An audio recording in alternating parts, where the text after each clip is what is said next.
As we sit here today, we're pretty close to where we started in June, but it's been a wild ride in between.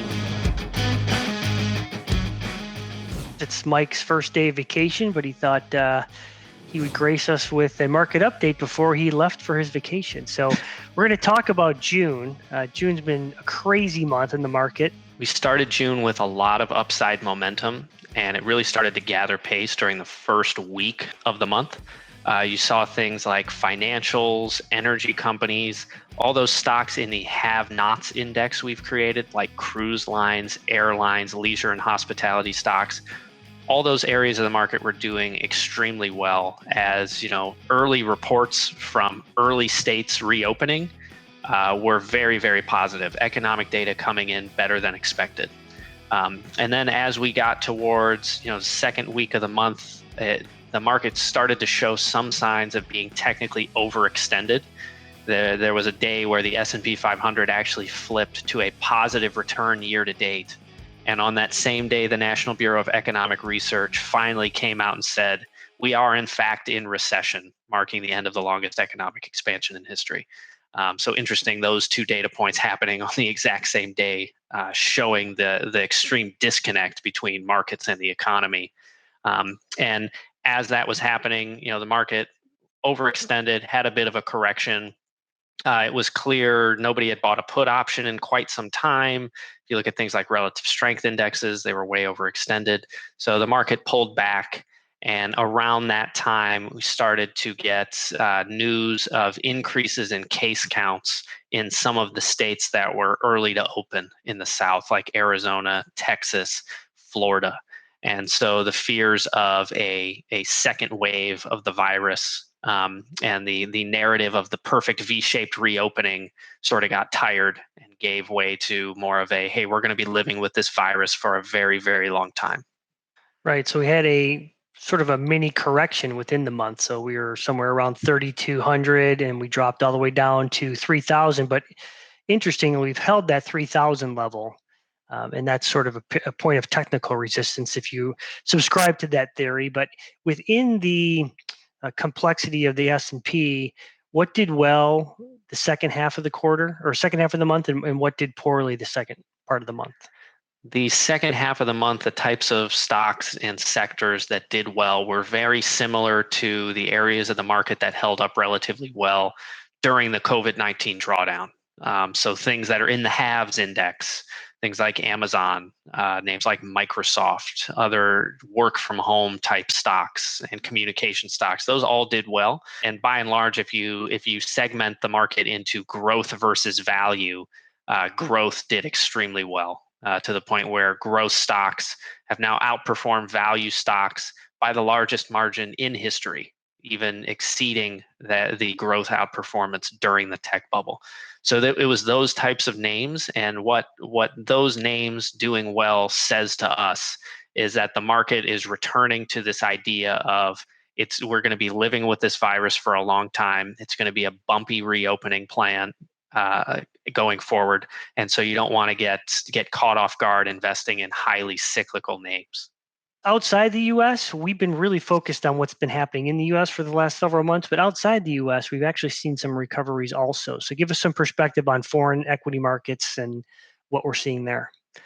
Foreign equities outperforming U.S. equities during June, emerging markets in particular up almost 10%.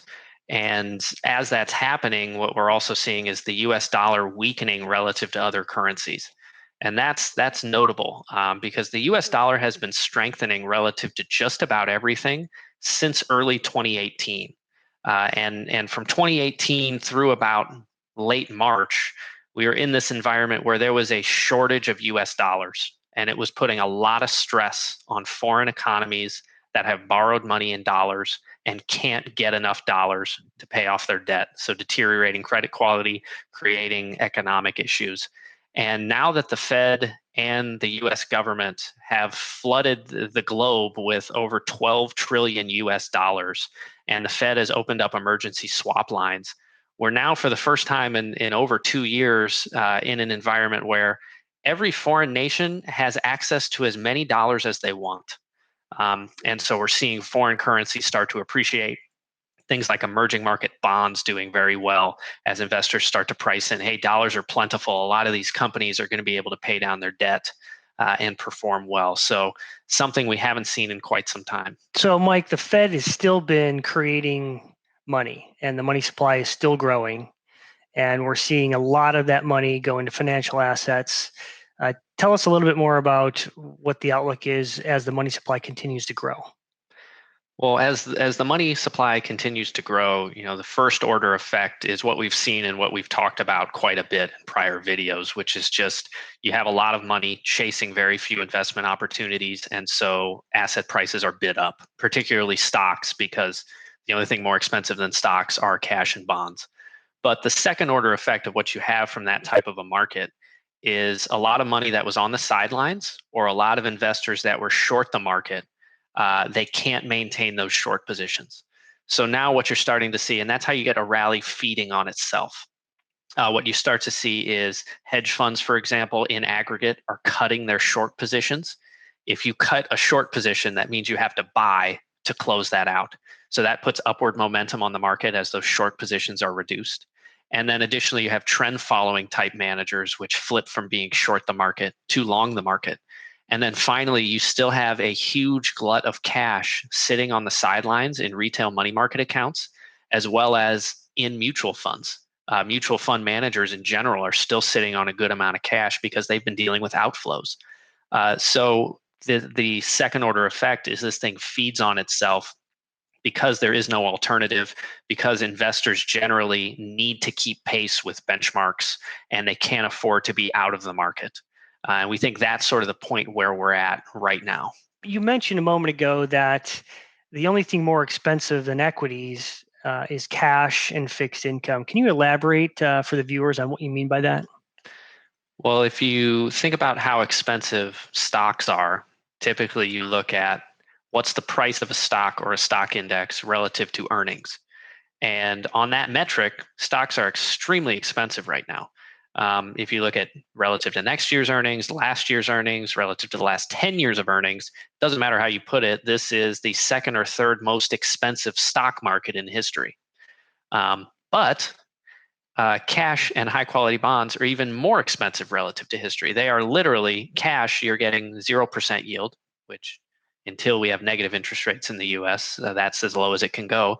And interest rates are basically at all-time lows.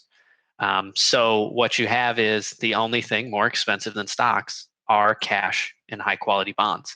And when you think about that in terms of the trade-off, and you think about it in terms of a diversified portfolio, and you think of it in terms of money is being created, it has to go somewhere, then all you're looking for is what's the cleanest dirty shirt.